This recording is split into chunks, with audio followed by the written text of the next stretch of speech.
Ya se encuentra en el Facebook.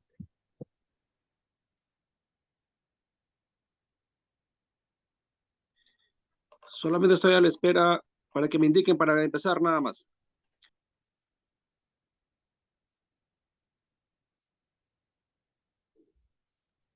Podemos iniciar.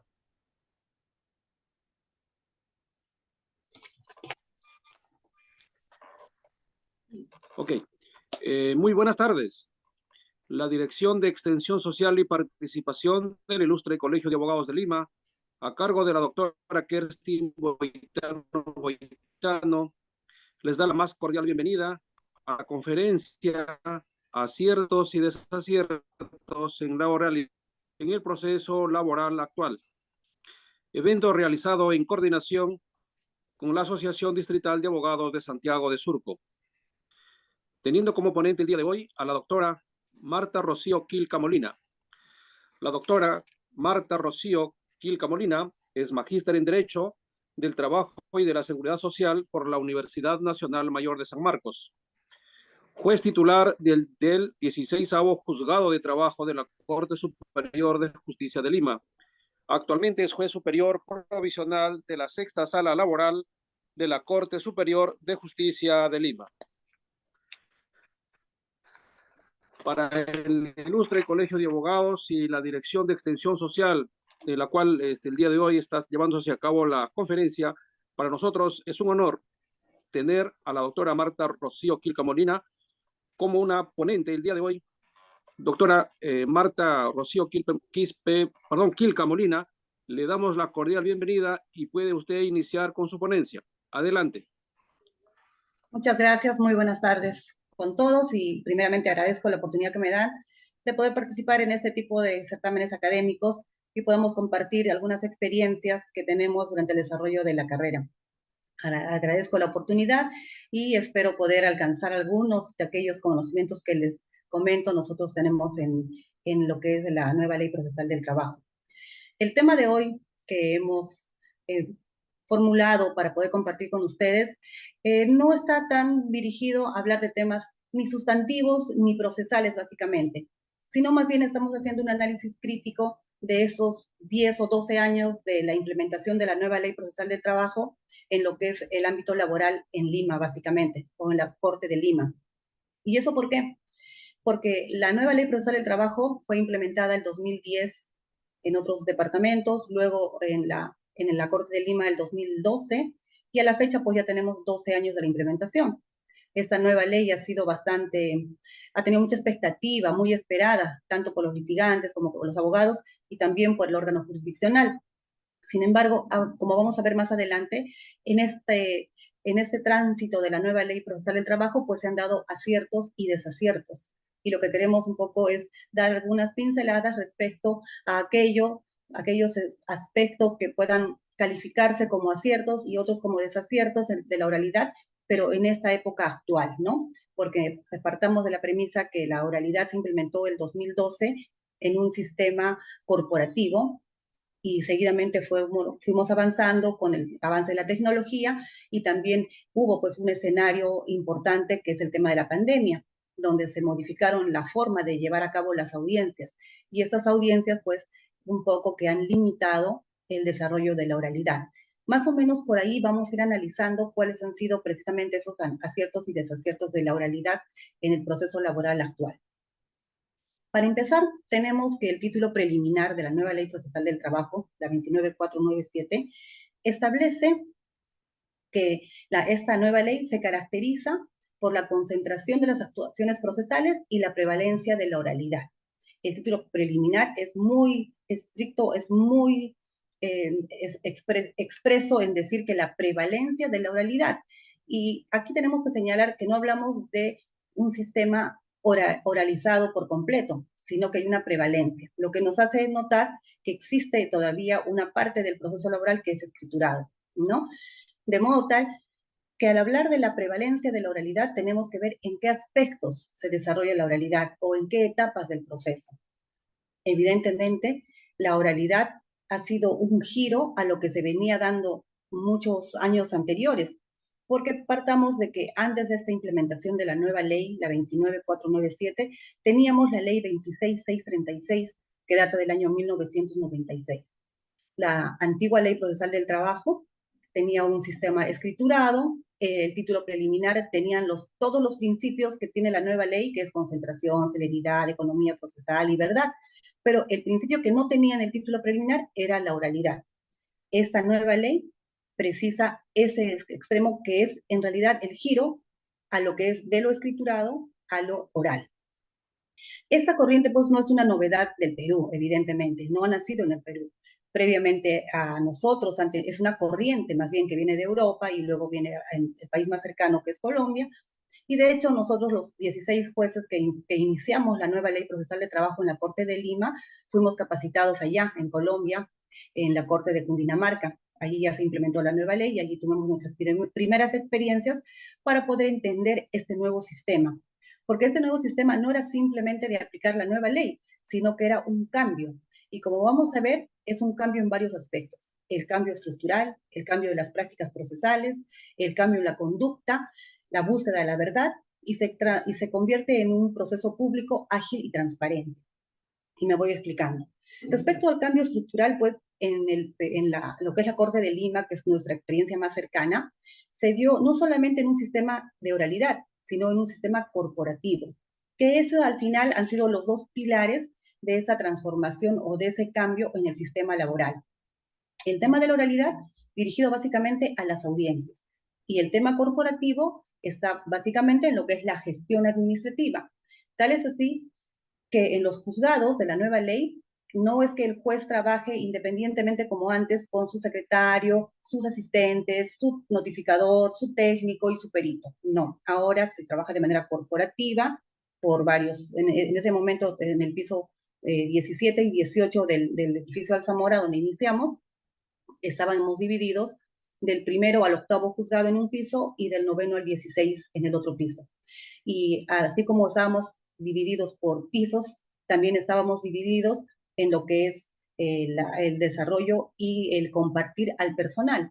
Por ejemplo, el juzgado primero y segundo tenían los mismos secretarios de calificación, de trámite y de ejecución. En el caso particular, yo tenía que compartir con el juzgado 15, éramos 15 y 16 y teníamos los mismos secretarios, tanto en calificación, en trámite y en ejecución y también en peritos.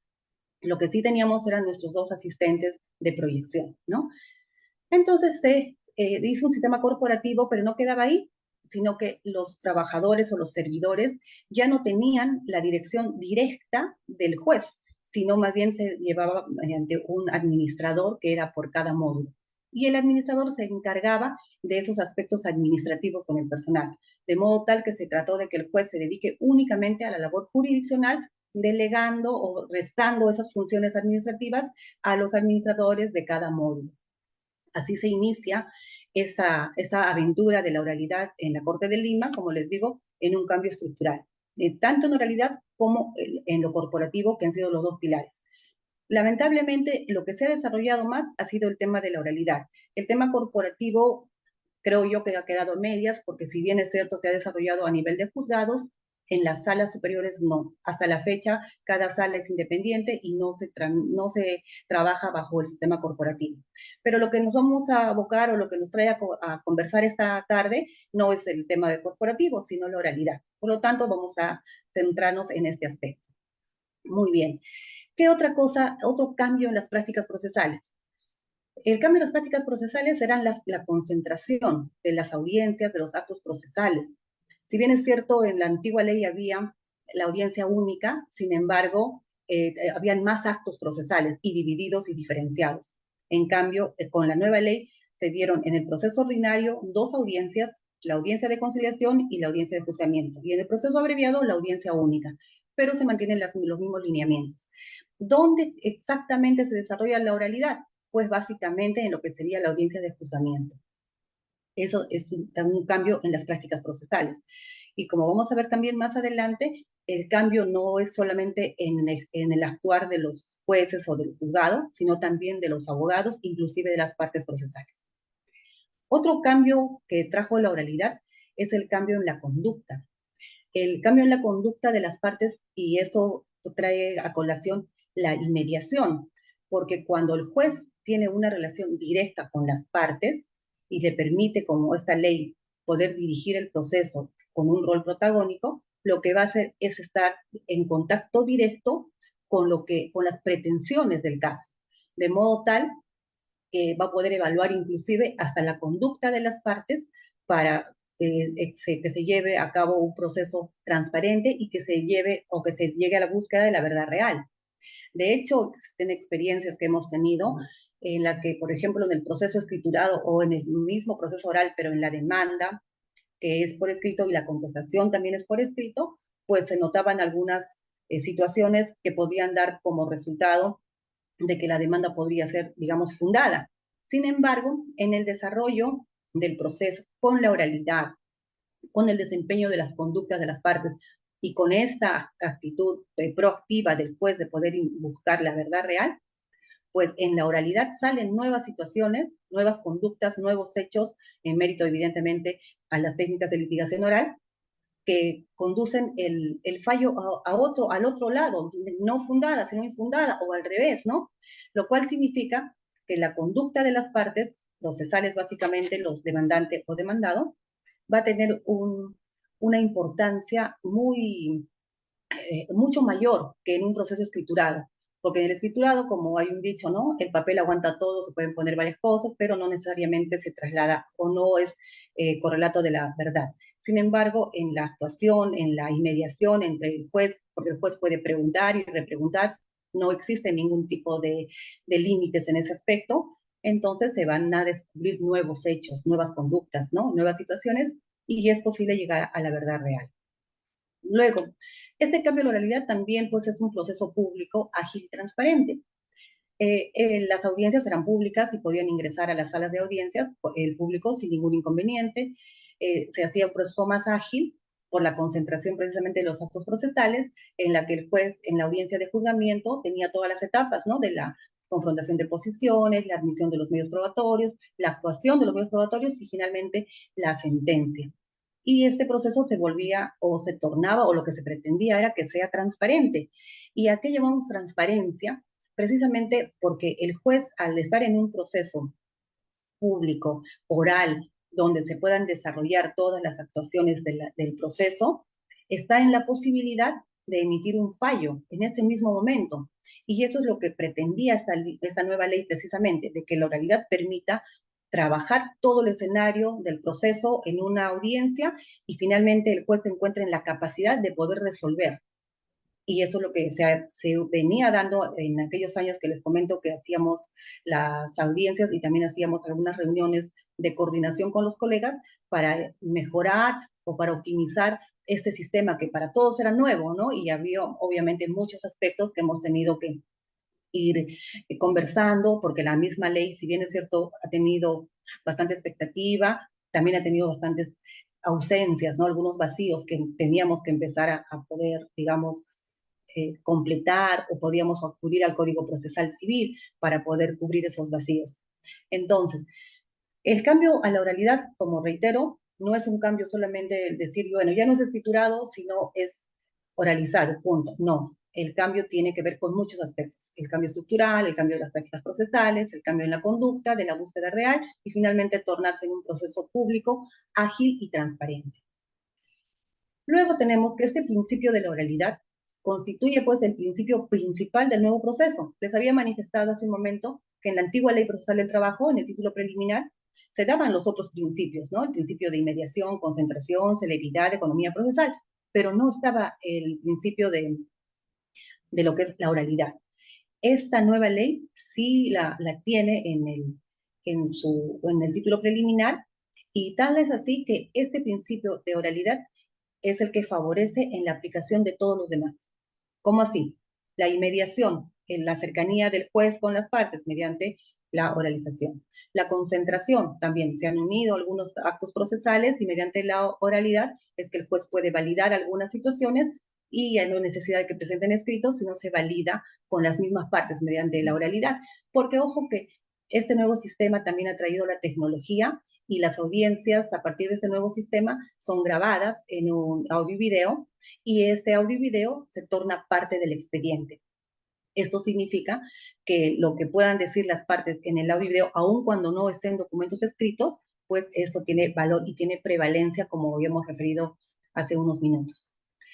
Otro aspecto importante es de que en este proceso de oralidad se permite interactuar con las partes, testigos y peritos y arribar a conclusiones, de modo tal que el juez puede preguntar, repreguntar y también disipar algunas dudas a los testigos. En este proceso, con la nueva ley, no existen pliegos interrogatorios como se hacía anteriormente. Anteriormente teníamos que presentar el sobre con el pliego interrogatorio, lacrado, y abrir y las preguntas, etcétera, ¿no? Con la nueva ley no. Simplemente se ofrece al testigo y la parte que ofreció el testigo tiene la obligación de acudir el día de la audiencia y el juez inicia las preguntas, o la parte que ofrece a este testigo pues inicia con las preguntas y repreguntas, el interrogatorio y todo lo demás, sin ninguna formalidad.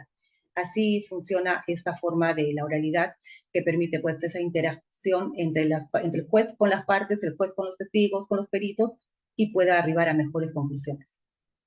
¿En qué favorece este principio? Precisamente porque la oralidad le va a dar al juez una forma más protagónica, y la dirección del juez va a estar desde el inicio hasta el final de la audiencia. El juez en todo momento tiene que controlar, más o menos funciona como un árbitro, ¿no? Que pone las reglas, que marca puede sancionar inclusive, puede cortar alguna pregunta que no considere importante, puede rechazar medios probatorios que resulten de repente no necesarios para el caso, ¿no? Y eso, todo ello favorece pues el poder de dirección del juez. Ese es el nuevo sistema, cómo va funcionando.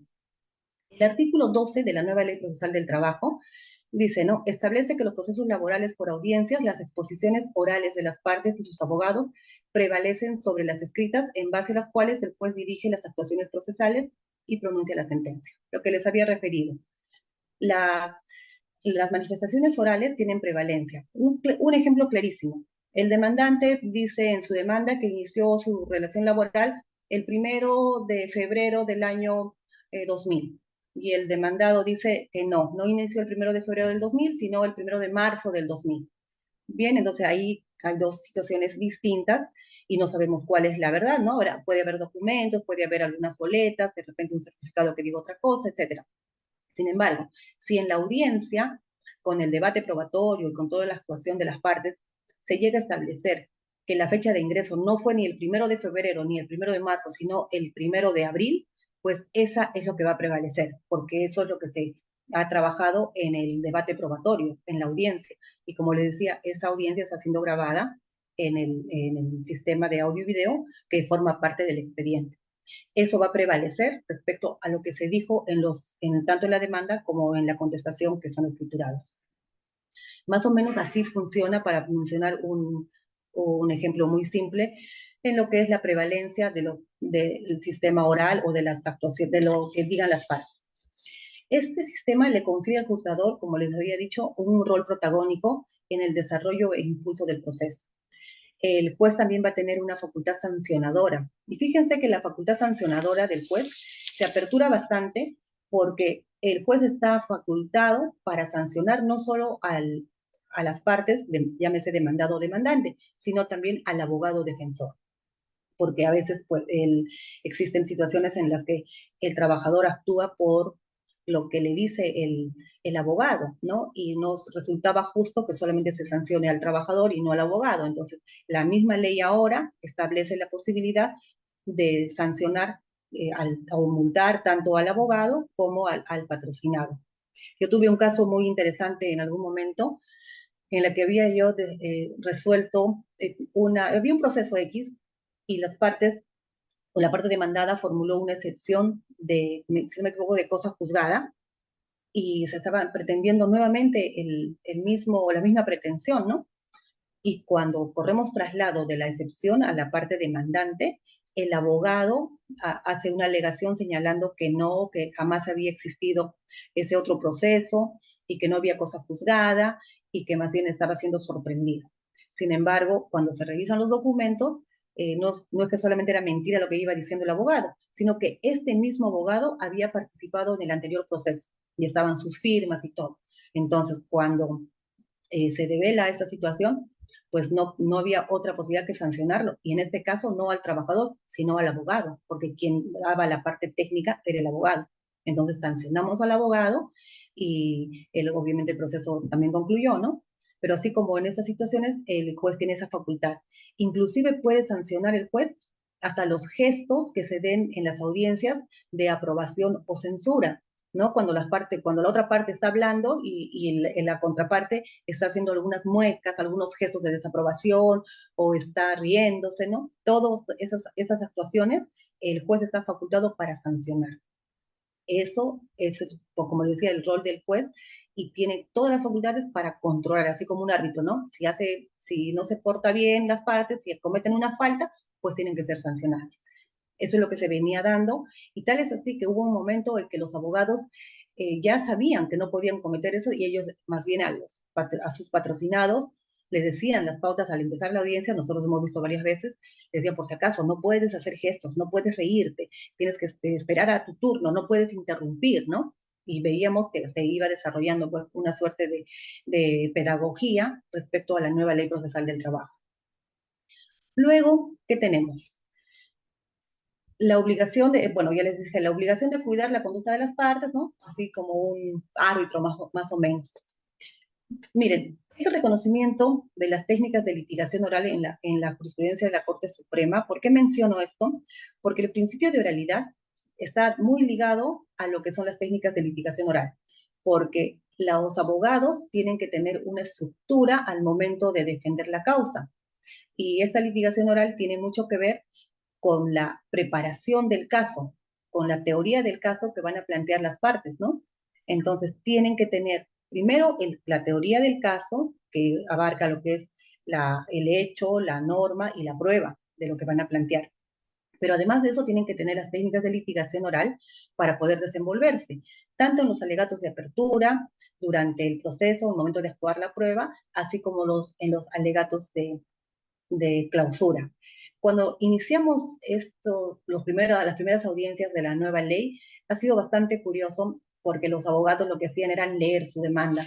Decían, yo vengo en representación de mi patrocinado y pido esto, esto, esto. Entonces nosotros teníamos que decirle, señor abogado, estamos en un proceso oral y no se trata de hacer lectura, sino se trata de exponer oralmente las pretensiones de su patrocinado. Y lo mismo cuando hacíamos los alegatos de clausura, se les daba la oportunidad a los alegatos de clausura y algunos no sabían qué es lo que se tenía que decir en estas etapas, ¿no? Poco a poco ya se fue aprendiendo, ya se dieron algunos cursos inclusive de litigación oral, algunas universidades, algunos centros de capacitación fueron formando a los abogados, a las partes y también los jueces también hemos seguido capacitándonos, de modo tal que poco a poco estas técnicas de litigación oral se fueron introduciendo en el proceso y han tenido muy buenos resultados, ¿no? Ahí, como dice el 13º fundamento de esta jurisprudencia, señala de manera muy clara la necesidad de que tanto el juez como las partes tienen que estar preparados en conocimientos de técnicas de litigación oral. De lo contrario, va a ser complicado que lleguen al proceso o que puedan llevar el proceso con regularidad. Tal es así que cuando nosotros iniciamos, por ejemplo, la nueva ley, conocíamos en el anterior sistema a los abogados recurrentes. Y sucede que esos abogados recurrentes pasaron a la nueva ley. Pero ¿quiénes se mantuvieron durante todos estos años siguientes? Aquellos que se prepararon en técnicas de oralidad. Porque los que no se preparaban simplemente estaban en la audiencia, no sabían qué decir, quedaban mal con su patrocinado, quedaban mal con otra parte y entonces poco a poco han ido saliendo del sistema. Y muchos abogados prefieren litigar de manera escriturada y no en la oralidad porque o no tienen interés o no les gusta pues este sistema oralizado, ¿no? Y los que sí se quedaron más bien en el sistema son también abogados ya conocidos que ellos defienden causas bajo este sistema y también ellos mismos se preparan y se capacitan en las técnicas de oralidad. Es por eso que les comento, ¿no? La jurisprudencia misma ya el año 2012 habló de esa necesidad de la preparación de las técnicas de litigación oral, tanto de los jueces, del personal y también de los abogados. ¿Qué buscaba este cambio de la oralidad, de la escritualidad a la oralidad? Tenemos tres objetivos interesantes que así se venía manejando, ¿no? ¿Qué buscaba? Buscaba simplificar el proceso laboral, hacer un proceso simple, sencillo, concentrado. Buscaba efectivizar el proceso laboral, y efectivizar en el sentido de que inicie el proceso y termine en un plazo razonable y se cumpla pues con el objetivo, que es darle la razón a quien la tenga. Puede ser parte demandante o puede ser parte demandada.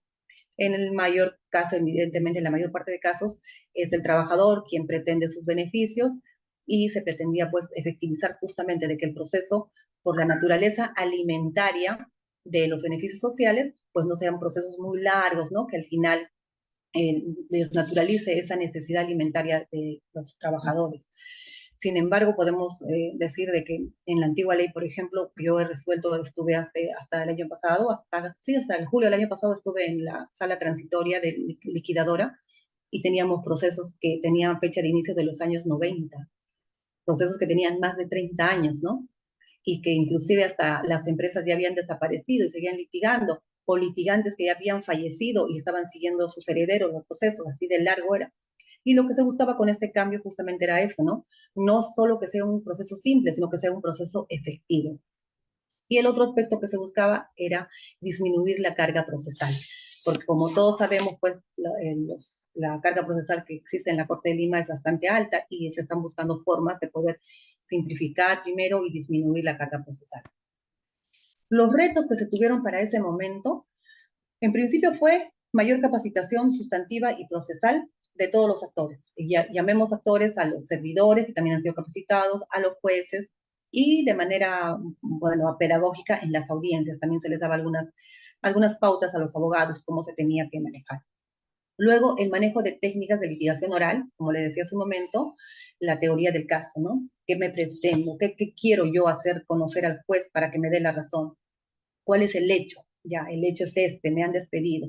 ¿Cuál es la norma?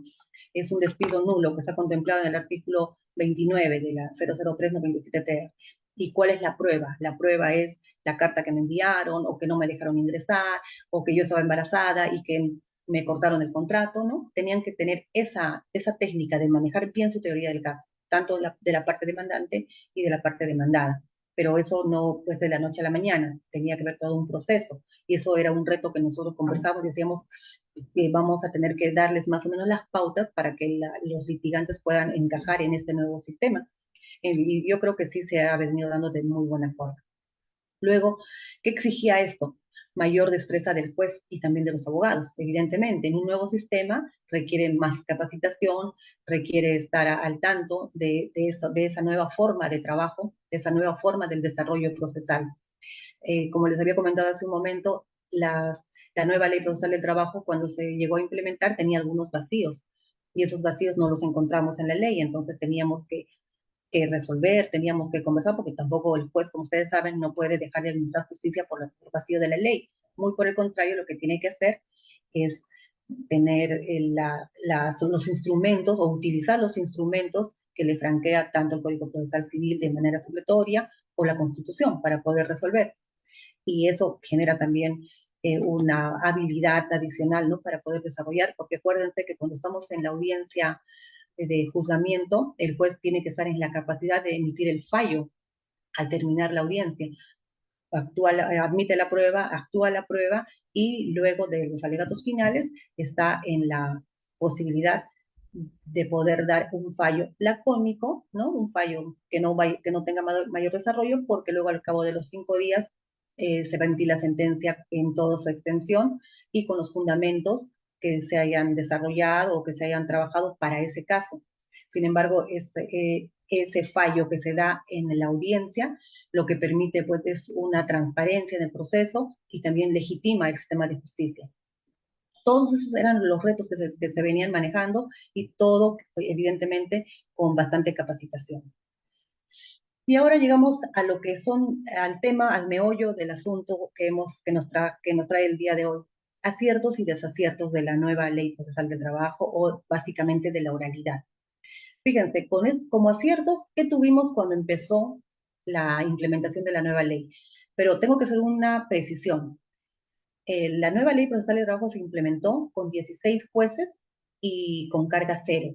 Ese es el tema muy importante que resaltar porque toda la carga anterior de la 26.636 se distribuyó en los juzgados que quedaron como juzgados liquidadores. Y los 16 juzgados empezamos con carga cero. De modo tal que los plazos se cumplían estrictamente. Los días para calificar, los días para señalar audiencia, los días para entregar la sentencia, el quinto día. Fue muy escrupuloso.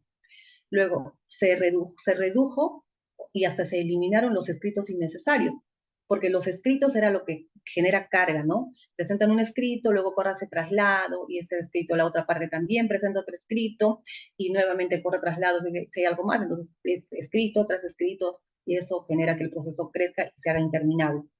Lo que se hizo con esta nueva ley es que los escritos presentados por las partes se daban cuenta en la audiencia.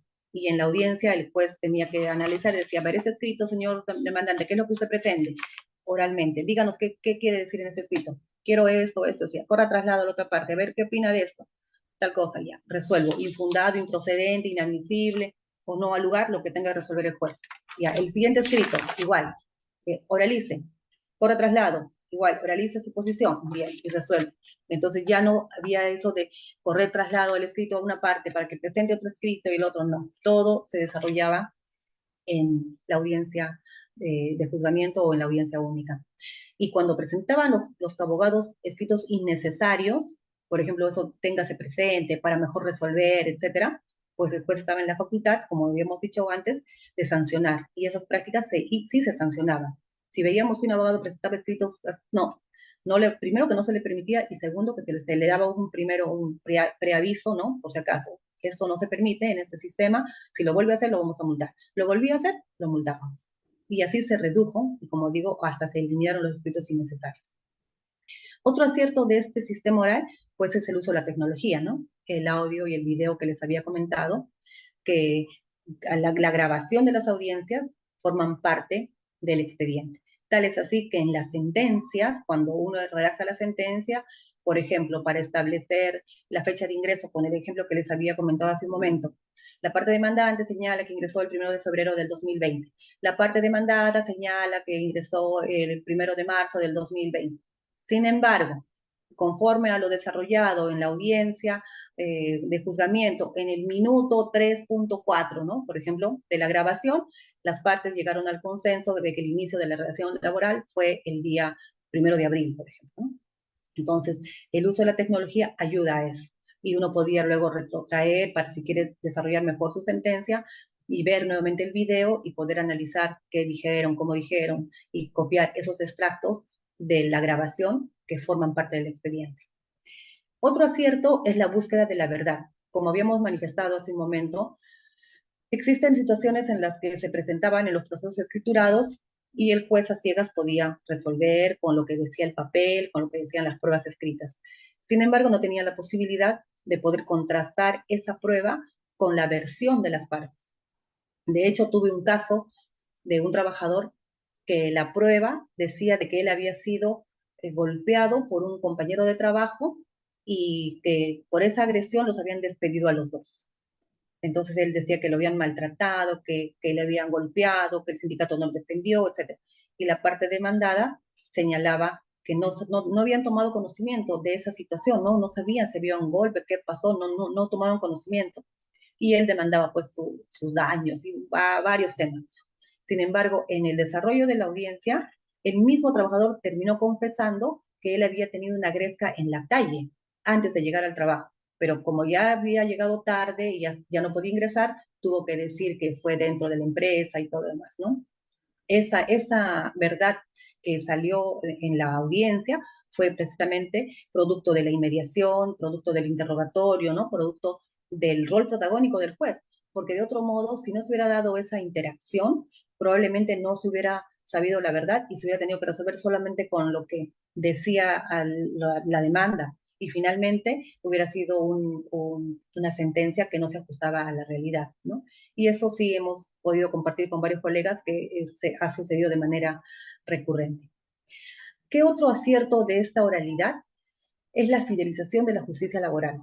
Les decía el juez está en la facultad y en la posibilidad de emitir el fallo al terminar la audiencia. ¿Y por qué es tan importante dar el fallo en la audiencia?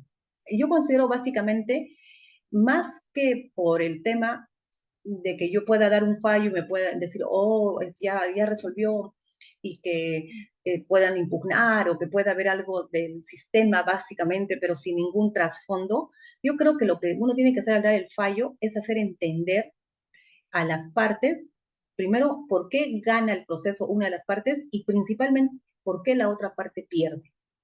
Porque en el fallo uno tiene que explicar de manera lacónica las razones por las que ha desarrollado, por las que ha concluido de la forma que lo hizo o lo va a hacer en la sentencia. Porque a veces, ¿qué sucede? Cuando se emite la sentencia con posterioridad y llega la sentencia al abogado y el abogado le traslada a su patrocinado, hemos visto con bastante frecuencia de que el abogado lo que dice es, no, el juez se ha vendido a la otra parte, que el juez es un corrupto, el juez, qué sé yo, todos los jueces somos culpables de la derrota de los abogados. En cambio, cuando uno explica en la audiencia el fallo, dice, pues estoy declarando infundada la demanda y estas son las razones. Primero, porque no presento esta prueba. Segundo, por esto. Tercero, por esto, haciendo entender a las partes. Eso legitima al juez. Legitima al juez, ya no hay ningún matiz de oscuridad y más bien es una parte muy transparente, y porque saben que lo que ya dijiste en la audiencia va a ser luego trasladado a la sentencia con mayores fundamentos evidentemente, pero las partes ya saben qué ha pasado y saben por qué ganaron o por qué perdieron. Eso es la fidelización de la justicia laboral, que me parece que es uno de los más importantes aciertos de la oralidad y de la nueva ley procesal del trabajo. Ahora pasamos al otro extremo. ¿Cuáles han sido los desaciertos en esta oralidad? Como yo les había dicho, existe prevalencia entre la oralidad o lo oralizado frente a lo escriturado. Entonces, eso generó algunas confusiones en los litigantes. ¿Y qué hacían algunos abogados? En la audiencia de juzgamiento, cuando se daban cuenta que su posición no estaba tan acreditada, por ejemplo, en un despido fraudulento, habían demandado solo despido fraudulento, y cuando se daban cuenta que su propuesta o su pretensión no iba a ser amparada, pedían la mano y decían, vamos, en este caso, si bien es cierto, se ha demandado despido fraudulento, pero acá es un despido incausado o un despido arbitrario, ¿no? E intentaban modificar sus pretensiones. En algunos casos, se manejó inclusive la teoría del petitorio implícito, y decían, bueno, sí es prácticamente lo mismo y se puede tomar como referencia, ¿no? Inclusive ha habido jueces en que han declarado, sin hacer mayor desarrollo, han dicho, sí, yo puedo modificar con las facultades que me da el rol protagónico del juez. Sin embargo, eso en el tiempo, la jurisprudencia se ha encargado de ordenar y decir, no, la oralidad tiene un límite. Tú puedes proponer, puedes hablar de los hechos que has demandado, de la conducta o de la pretensión, del derecho que te asiste, pero que está en tu escrito de demanda. ¿Por qué? Porque de esa demanda es de la que se ha defendido la otra parte. Y si tú la modificas, vamos a vulnerar el derecho de defensa de la otra parte. Y lo mismo ocurre con la otra parte. A veces contestaban la demanda y luego en la audiencia formulaban, formulo excepción de prescripción, pero no la formuló en la etapa correspondiente, en la etapa posterioria. El principio de oralidad me permite eso. No, pues no permite. ¿Por qué? Porque existen etapas en las que son escrituradas. ¿Y cuáles son? Demanda, contestación de demanda. La sentencia de primera, de segunda, inclusive de casación. Y los recursos, el recurso de apelación, el recurso de casación, son escriturados. Todo lo demás es oral, sí, pero eso es escriturado.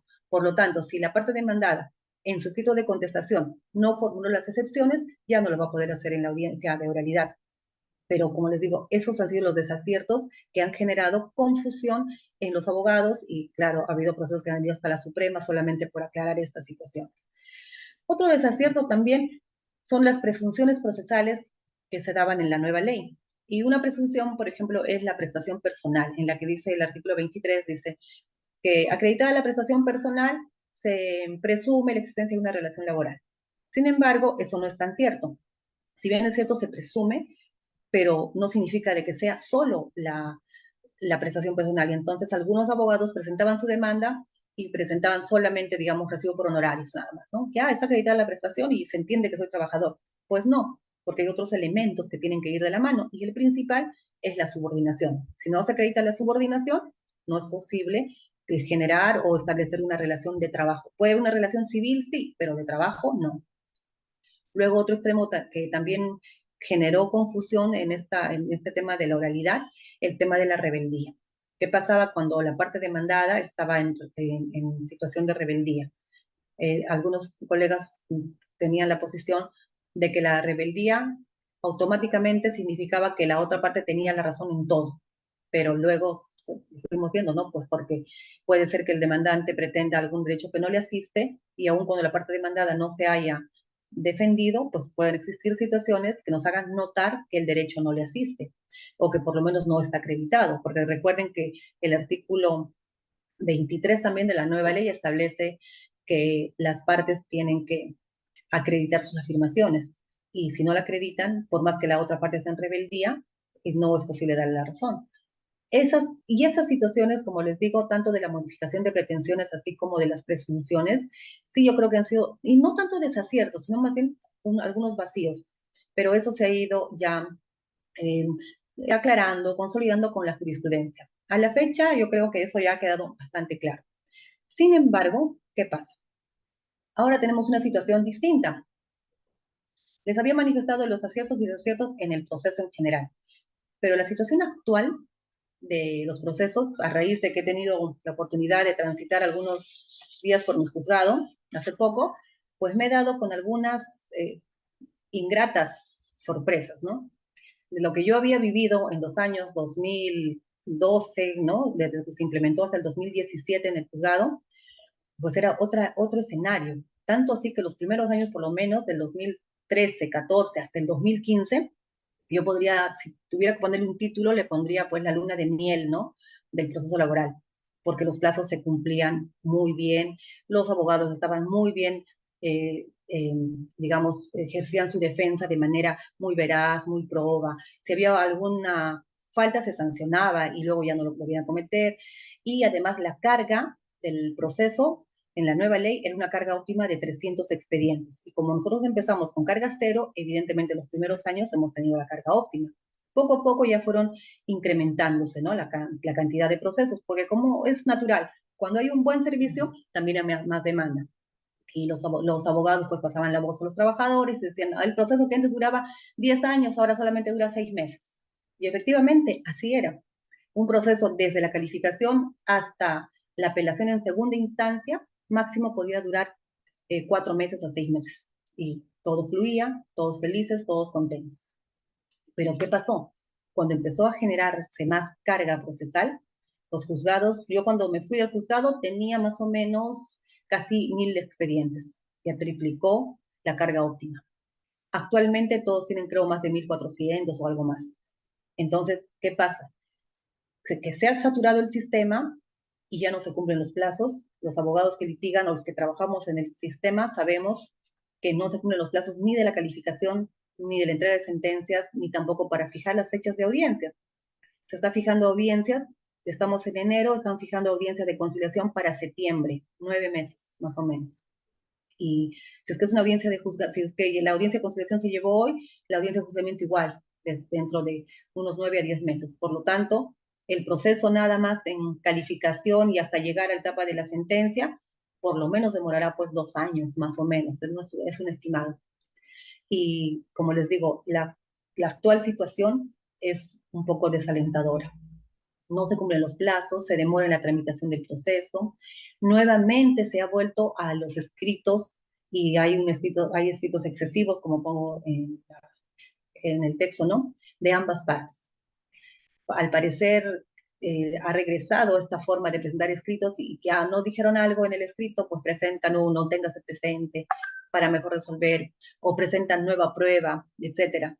Entonces, todo ello ha ido volviendo o tornándose en un sistema nuevamente escriturado. Y con mucha pena en realidad, porque yo al llegar al juzgado encontré que había más o menos 500 escritos para dar trámite. Es un montón, ¿no? Tal vez me quedo corta. Otra cantidad igual en ejecución, otra cantidad igual en calificación. Y cuando fui averiguando y todo, ni siquiera era el único juzgado que estaba tan mal, sino que era uno de los que estaba más o menos bien. Entonces hay otros que tienen mucha más carga. Luego, ¿qué ha sucedido?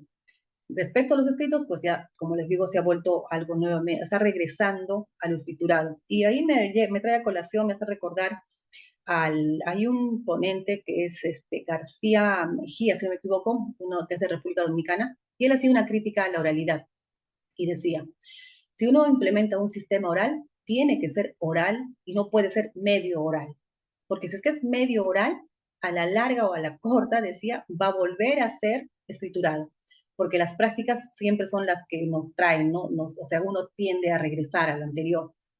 Y en efecto, ahora después de tantos años de haber escuchado a este ponente, lo he podido ver. Sí, pues efectivamente, están nuevamente presentando escritos y están corriendo traslado y están dando, ya no dan cuenta en los escritos en las audiencias y ya no se permite un sistema fluido como nos habíamos planteado anteriormente, ¿no? Por el sistema oral. Y otro tema que también ha cambiado es la audiencia que ahora es virtual. Cuando uno tenía la audiencia presencial, interactuabas, preguntabas, cortabas y todo lo demás, ¿no? Tanto a la parte demandante, demandada, era una interacción, digamos, efectiva. En la audiencia virtual no, pues lamentablemente, ¿qué sucede? Estamos tras la pantalla, los tiempos son más cortos, las interrupciones se dan de distinta forma. No veo yo tanto este desarrollo para poder formular una litigación oral como la que se había pensado. Y es más, en algunos casos he notado que la audiencia es un simple formalismo. Simplemente hacen su acta, a ver qué tiene que decir la parte demandante, tal cosa, qué tiene que decir la otra parte, tal cosa, y ya, punto, se acabó la audiencia, alegatos finales. Pero nunca se trabajó lo que realmente se tenía que trabajar. Acuérdense que en la audiencia de juzgamiento lo que se trabaja son, primero, la admisión primero se señalan cuáles son los hechos que no requieren actuación probatoria y son los hechos que están siendo validados por ambas partes. Luego se trabaja los hechos que sí requieren actuación probatoria y esos son los más importantes. Y en torno a esos hechos que requieren actuación probatoria, se van a admitir las pruebas, se van a actuar las pruebas y se va a emitir el fallo. Porque lo que no requiere actuación probatoria, evidentemente, son situaciones pacíficas y no requieren mayor análisis, no requieren de debate probatorio, pero sí requiere pues los hechos que requieren actuación probatoria. Esto en la audiencia virtual casi no se da. Y es más, hay muchos colegas que lo que hacen es hacer el acta como un formalismo, llenan el acta con todos los pasos, pero en la audiencia realmente no lo hacen. Yo me he dado el trabajo de ver actas y tienen todos los ítems que se estructura el acta, pero cuando uno va a la audiencia, en la audiencia no está. En la audiencia está, sí, a ver, dígame usted qué desea, la otra parte ya. Se admiten todos los medios de prueba, del 1 al 20, de la parte demandante también, del 1 al 20. ¿Algo más que tienen que decir? Ya, pero nunca se trabajó realmente. Entonces, con las reservas, creo que sí, este sistema virtual ha ido en contraposición a lo que es la oralidad o el sistema de litigación oral. Entonces, como consecuencia de ello, les digo, no se aplica básicamente las técnicas de litigación oral, que son la base de este sistema oral, ¿no? Y tampoco pues se sanciona las conductas debidas que les decía, o las conductas indebidas a los abogados cuando presentan más escritos, ¿no? Y ya no sancionan. No he visto multas. Y decía, pero ¿por qué presentan abogados? Presentan 3, 4 escritos. ¿Y por qué no sancionan? Primero, porque el juez ya no se siente en la moral de poder sancionar, porque los escritos que le presentan también son, pues, resuelve el escrito de fecha tal, no resuelve en un mes, el siguiente mes, resuelve el escrito de la otra fecha, resuelva, ¿no? Entonces, pues, como no resolvió los escritos, pues, no, ¿con qué moral va a sancionar si es parte también de la demora del propio juzgado? Y es así que se llenan de escritos y se está haciendo como una suerte que se está amarrando la situación, ¿no? No hay forma de poder todavía diseñar algo que descongestione todo este sistema. Y bueno, esa es la situación que he podido percibir, que he podido ver.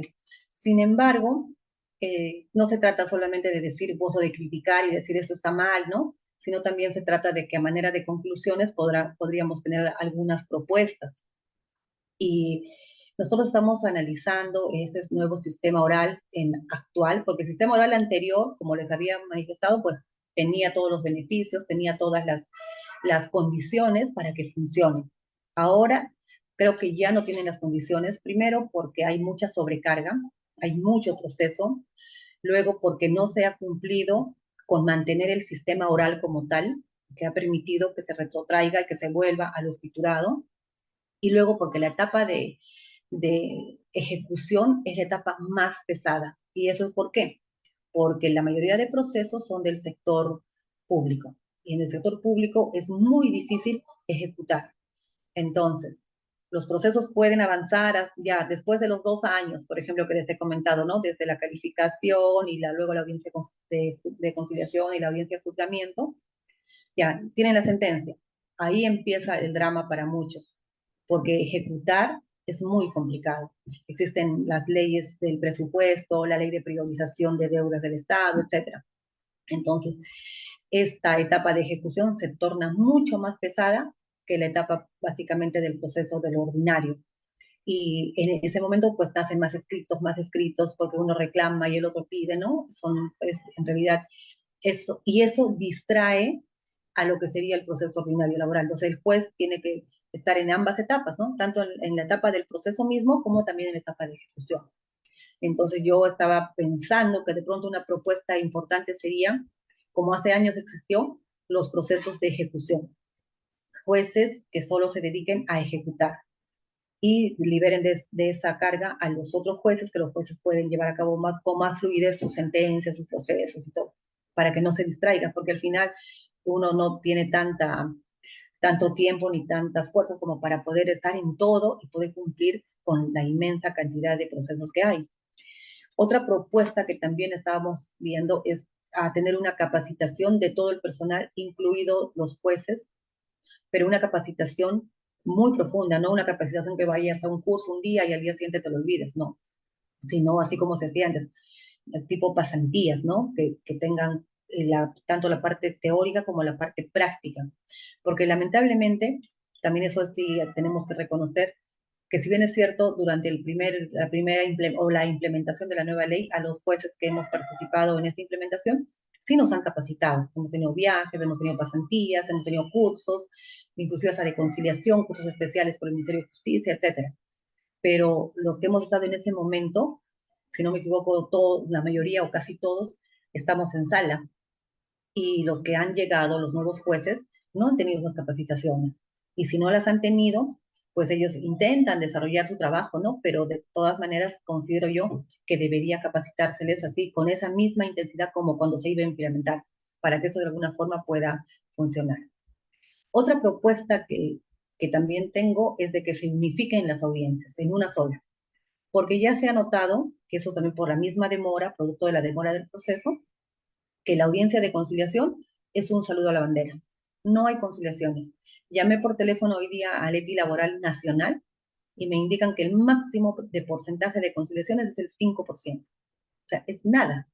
Por lo tanto, vale la pena tener una audiencia de conciliación donde no se logró el cometido. Se entiende que la nueva ley tenía como propuesta impulsar la conciliación para no llegar al juzgamiento. Por eso es que inclusive se declara rebelde al demandado cuando no tiene facultades para conciliar, ¿no? Exigiendo esta posibilidad de negociación. Sin embargo, tampoco ha funcionado. Entonces, si la audiencia de conciliación es un simple formalismo que solamente da pie al pase de la audiencia de juzgamiento, tal vez podríamos unificar en que sea una sola audiencia, tipo el proceso abreviado, donde se lleve a cabo, sí, la audiencia de conciliación también, porque es importante intentar negociar, algunas lo harán, si no lo hacen 100, pues lo hará uno, ¿no? Pero sí es importante. Pero dar paso inmediato a la audiencia de juzgamiento, para evitar 2 audiencias, de modo que el proceso ya no demoraría tanto, sería más corto, y evidentemente los jueces tendrían que tener también mayor soporte para poder emitir más sentencias, porque también ese es otro cuestionamiento, ¿no? Que los jueces tienen solamente 2 asistentes de proyección y no es suficiente para la cantidad de procesos o de sentencias que deban sacar. Luego, otra propuesta que también estamos pensando o analizando para mejorar este sistema es emitir el fallo en la audiencia. Porque uno emite el fallo en la audiencia y, como les decía, legitima el servicio de justicia, la justicia laboral, y además le da pues paz social a las partes, ¿no? Porque ganes o pierdas, pero ya sabes, lo que Lo que está ocurriendo es de que el juez difiere el fallo para emitirlo con sentencia. La ley dice que tiene que ser al 5.º día. Llega el 5.º día, no se entrega la sentencia por la carga procesal. 5 días más, o 10, qué sé yo, inclusive algunas personas me dicen que demoran para entregar sentencia hasta 6 meses, no lo sé. Entonces, eso genera inestabilidad, genera la crítica al mismo sistema, porque el trabajador o el empresario no saben cuál es el resultado del proceso, y eso es más, trae como consecuencia la suspicacia de la corrupción. ¿Por qué demora tanto? Algo está sucediendo. Pero si el juez da el fallo en la audiencia, así pase un mes o 2, no va a cambiar, porque ya dio el fallo. Entonces, eso va a generar seguridad jurídica también. Luego yo estaba proponiendo, por otro lado, reanudar las sanciones a las conductas dilatorias, porque eso de presentar escritos y todo lo demás trae como consecuencia la dilatación del proceso. Y entonces sancionar algunas conductas para evitar, como un freno, ¿no? Y como les decía, lo otro que ya les hablé, implementar los juzgados de ejecución, porque los juzgados de ejecución van a liberar un poco a los juzgados que se van a dedicar solamente al proceso. Entonces, si podemos dar digamos, un diagnóstico, ¿cómo podríamos decir? La nueva ley procesal del trabajo, en su implementación, me refiero a Lima, porque no puedo hablar de otras provincias porque no tengo esa experiencia, pero en Lima lo que ha sucedido, que empezó muy bien. Se ha desarrollado muy bien durante los primeros años. Me atrevo a decir que del 2012, noviembre, cuando se implementó, hasta el 2018, tal vez 17, ¿no? Que estuvo bien, todavía había la carga óptima, un poquito de retraso, pero no tanto. La audiencia se señalaba dentro de 2 meses o 3 meses, ¿no? Entonces eran 6, 7 meses que podía durar en primera instancia. Sin embargo, ahora ya no. Ahora ha sido tanta la carga que se ha dado en los juzgados, tanto es que ya no existe el tema de la oralidad básicamente, que se ha tornado nuevamente en un proceso escriturado. Y no solo eso, sino que esto hasta el momento, por lo que he estado analizando y averiguando en los pisos que llevan los juzgados, pues no hay alguna salida que pueda haber, no sé, de repente un replanteo de todo el sistema de la oralidad, como pongo acá en el primer ítem, ¿no? Replantear nuevamente, pero replantear tomando algunas medidas. Y yo creo que sería la única forma para recuperar la oralidad como se vino llevando los primeros años. Porque ahora definitivamente existe, pues están saturados los juzgados y no veo forma. Tal vez implementar más jueces o más juzgados, que sería lo ideal para que no tengan tanto espacio entre una audiencia y otra, implementar también más personal, como les decía, un juez no puede tener solo 2 asistentes que le apoyen en el número de sentencias que exige el sistema, ¿no? Entonces, de repente, buscar más personal, reforzar un poco más y algunos cambios normativos, como les decía, unificar las audiencias, pero para eso hay que modificar la ley, ¿no? No es simplemente hacerlo fuera de la ley, se tiene que modificar la ley porque así se establece. Y finalmente, pues decirles que el sistema oral definitivamente es mejor al sistema escriturado. Eso lo hemos podido advertir, lo hemos podido verificar. Pero ya en esta etapa, tal como está llevándose el proceso oral en la nueva ley procesal de trabajo, por lo menos en Lima, ya necesita unos ajustes. Necesita algunos ajustes tanto en los estructurales, tanto en el personal, tanto en la capacitación, ¿no? Que permitan reanudar y poder darle el enfoque que primigeniamente tuvo, ¿no? Que es la oralidad y que buscaba lo que les había dicho, ¿no? Buscar procesos más ágiles, más sencillos, efectivos, que eso es el fin. No tiene sentido que un trabajador espere que el pago de sus beneficios durante 6 años, 10 años, ¿no? Ya no tiene sentido. Los beneficios sociales tienen carácter alimentario. Si se tienen que pagar en 48 horas y luego un proceso que dure 6, 8 años, ya no cumple el cometido de lo que es un proceso laboral por su naturaleza misma alimentaria. Entonces, con eso termino y la verdad que tenemos mucho que trabajar, los que estamos en este sistema, los que estamos comprometidos con lo que es la oralidad y que confiamos, que creemos que sí debe funcionar, ¿no? Tanto la oralidad como el sistema corporativo. Hoy nos hemos dedicado solamente a hablar del sistema oral, pero sería importante también hablar del sistema corporativo para ver cómo debe fluir y cómo debe desarrollar, lo cual creo que hasta el momento todavía no se ha implementado como debería haber sido. Bueno, eso es lo que yo quería compartir con ustedes. Les agradezco mucho su atención. Si hubiese algunas preguntas, con todo gusto. Muchas gracias, doctora, por su exposición. Bonita la exposición el día de hoy. Si algún participante desea hacer alguna pregunta a la doctora, lo pueden hacer, por favor.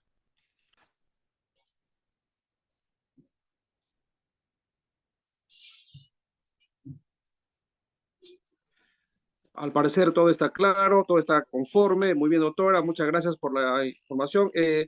Estará la doctora Sofía Gutiérrez Reyes, si desea hacer algunas palabras de agradecimiento a la expositora. Sí, buenas noches.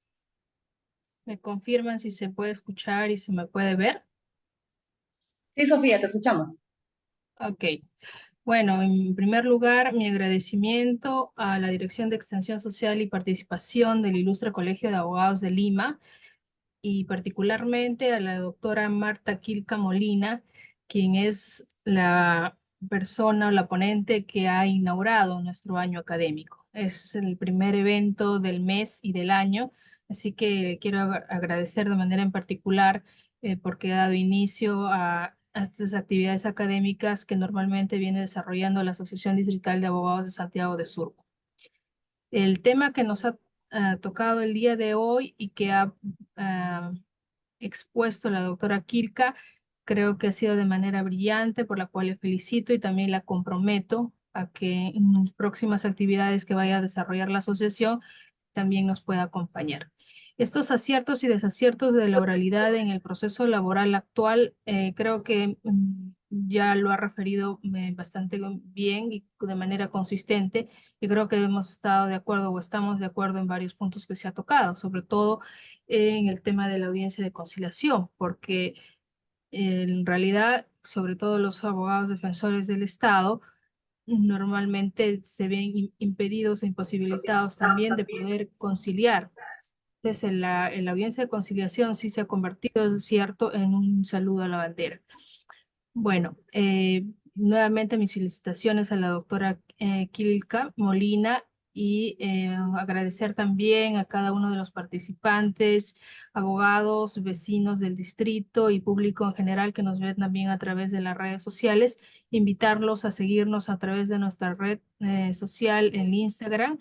Estamos como ADA-Surco, donde normalmente vamos publicando algunas actividades que desarrollamos mes a mes. Entonces, mi agradecimiento una vez más a la Dirección de Extensión Social y a la doctora Marta Quilca.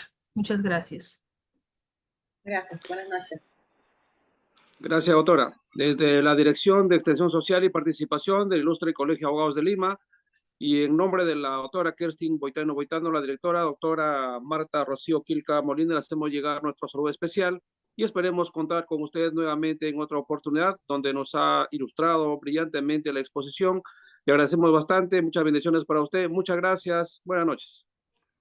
Buenas noches, muchas gracias. Muchas gracias.